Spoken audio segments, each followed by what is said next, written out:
Ibrahim Babangida was born on 17th August 1941 in Mina by Muhammad and Aisha Babangida. He received early Islamic education before attending primary school from 1950 to 1956. From 1957 to 1962, Babangida attended Government College Bida together with classmates Abdul Salami Abubakar, Mama Vatsa, Mohammed Magoro, Sani Bello, Garba Duba, Gadu Nasco, and Mohammed Sani. Babangida joined the Nigerian Army on 10th December 1962, where he attended the Nigerian Military Training College in Kaduna. He received his commission as a second lieutenant as a regular combatant officer in the Royal Nigerian Army. A month before he became the Nigerian Army, with the personal army number N/438 from the Indian Military Academy on 26 September 1963. He attended the Indian Military Academy from April to September 1963. He was commanding officer of one Recognizance Squadron from 1964 to 1966.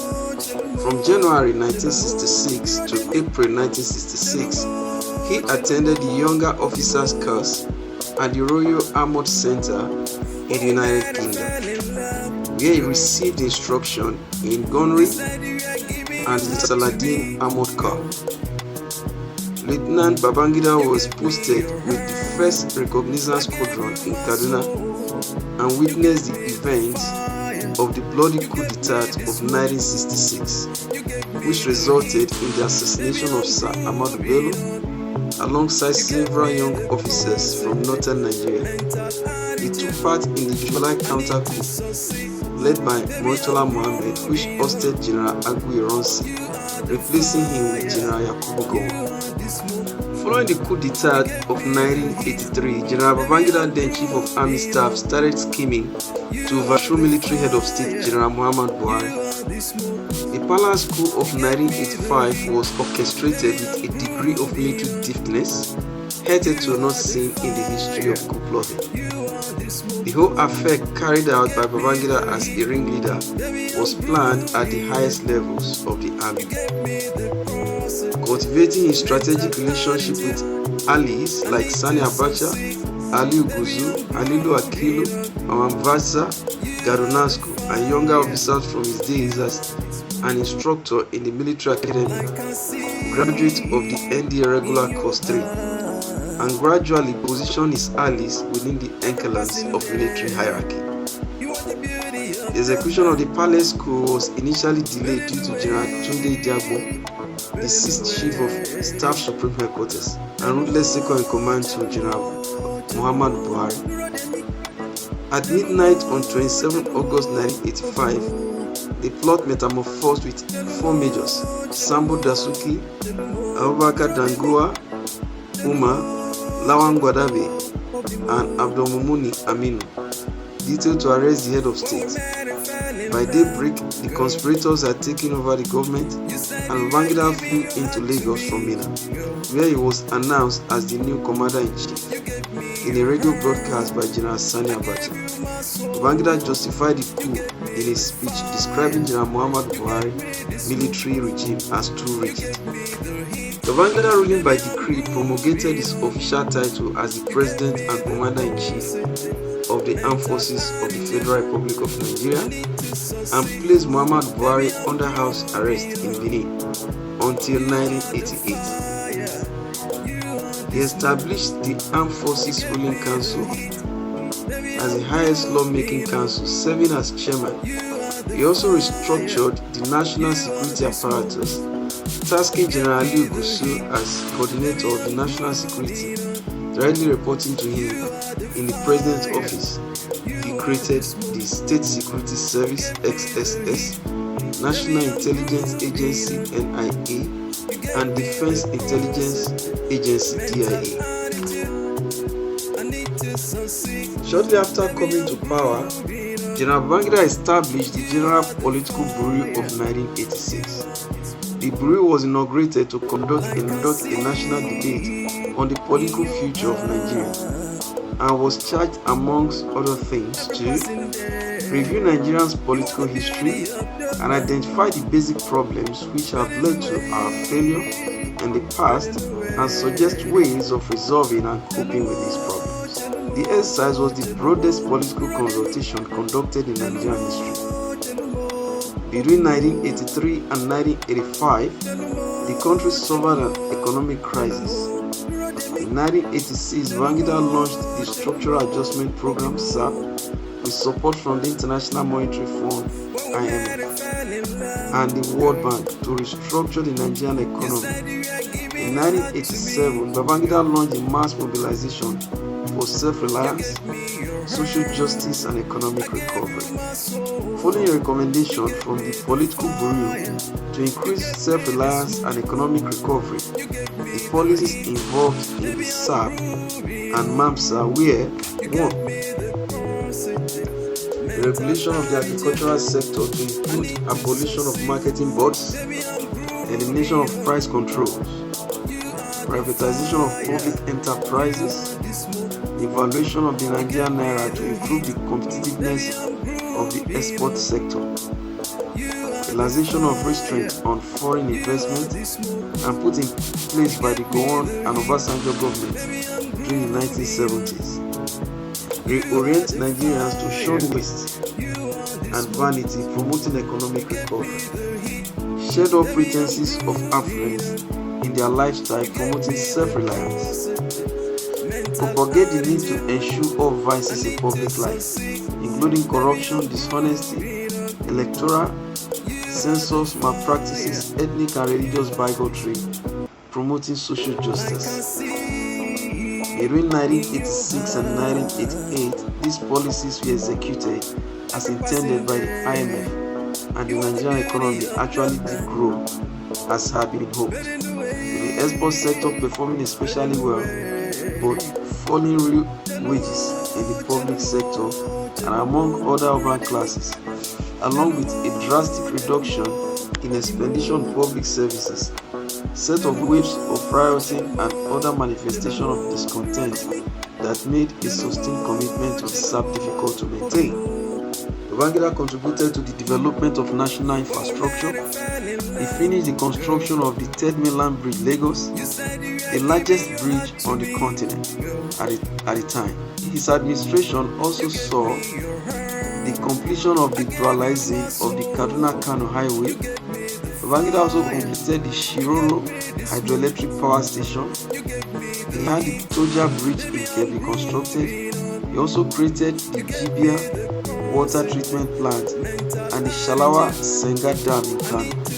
Babangida also founded the Federal Road Safety Corps in order to better manage the national roads. On 23 September 1987, Babangida created two states, Akwa Ibom State and Katsina State. On the 27th August 1991, Babangida created 9 more states, Abia, Enugu, Delta, Jigawa, Kebbi, Osun, Kogi, Taraba, and Yobe, bringing the total number of states in Nigeria to 30 in 1991. He also increased the share of oil royalties and rent to states of origin from 1.5 to 3%. Babangida and his ministers of the Federal Capital Territory, led by Mamman Vasa, Hamza Abdullahi and later General Garunasco, led the regime's relocation of the seat of government from Lagos to Abuja on 12 December 1991. Babangida strengthened the foreign relations of Nigeria. He rejected apartheid in South Africa, involved Nigerian troops in the Liberian Civil War, hosted the Abuja Treaty, which gave rise to the African Union, and enhanced relations with the United States and United Kingdom. In 1986, Nigeria joined the Organization of Islamic Cooperation, an international organization considered the collective voice of the Muslim world. This move was welcomed in northern Nigeria, where there is a Muslim majority population. However, the non-Muslim criticized the move, likening it to an Islamization agenda of Nigeria. A secular country, Nigeria then second-in-command Commodore Ibitu Okoikiwe opposed the decision to join Islamic organization and was moved as Chief of General Staff. Close to the end of his tenure, he paid a state visit to the Queen of the United Kingdom, making him the second Nigerian leader after Akufo wanted to do so. In 1989, Babangida started making plans for the transition to the Third Nigerian Republic. He legalized the formation of political parties and formed the two-party system with Social Democratic Party (SDP) and National Republican Convention (NPC). Ahead of the 1992 general elections, he urged all Nigerians to join either of the parties, which the late Chief Bola Ige famously referred to as two leper hands. The two-party state had been a political guru recommendation. In November 1991, after a census was conducted, the National Electoral Commission (NEC) announced on 24 January 1992 that both legislative election to a bicameral National Assembly and a presidential election would be held. Later that year, a process of voting was adopted, referred to as Option A4. This process advocated that any candidate needed to pass through adoption for all elective positions from the local government, state government, and federal government. The 1992 parliamentary election went ahead as planned, with the Social Democratic Party (SDP) winning majorities in both houses of the National Assembly. Both on 7th August 1992, the NEC annulled the first round of 1992 presidential primaries. Babangida annulled the 7th August presidential primaries, which Shehu Yar'Adua emerged as the SDP presidential candidate and Adamu Roma as the NRC candidate. Order to get rid of the old guard in both parties. In January 1990, Babangida rejected the ruling military junta, the AFRC, replacing it with the National Defense and Security Council, the supreme decision-making organ of the regime. He also appointed Ernest Shonekan, head of the Transitional Council and the jaw head of government. At the time, the Transitional Council was designed to be the final phase leading to a scheduled handover to an elected democratic leader in the slated 1993 presidential election. On June 12, 1993, the presidential election finally, the result though not officially declared by the National Electoral Commission, showed the duo of Moshood Abiola and Babangida Kingibe of the Social Democratic Party (SDP) defeated Bashir Shofa and Sylvester Ugo of the National Republican Convention (NRC) by over 2.3 million votes. In the 1996 presidential election, the elections were later annulled by military head of state General Babangida, citing electoral irregularities. The annulment led to widespread protests and political unrest in Abiola's stronghold of the southwest. As many felt Babangida had ulterior motives and did not want to cede power to Moshood Abiola, a Yoruba businessman, Babangida later admitted that the elections were annulled due to national security consideration, which he didn't specify. The lingering June 12 crisis led to the reelection of General Babangida in August 1993. You gave me your heart, I gave you my soul, you gave me the fire.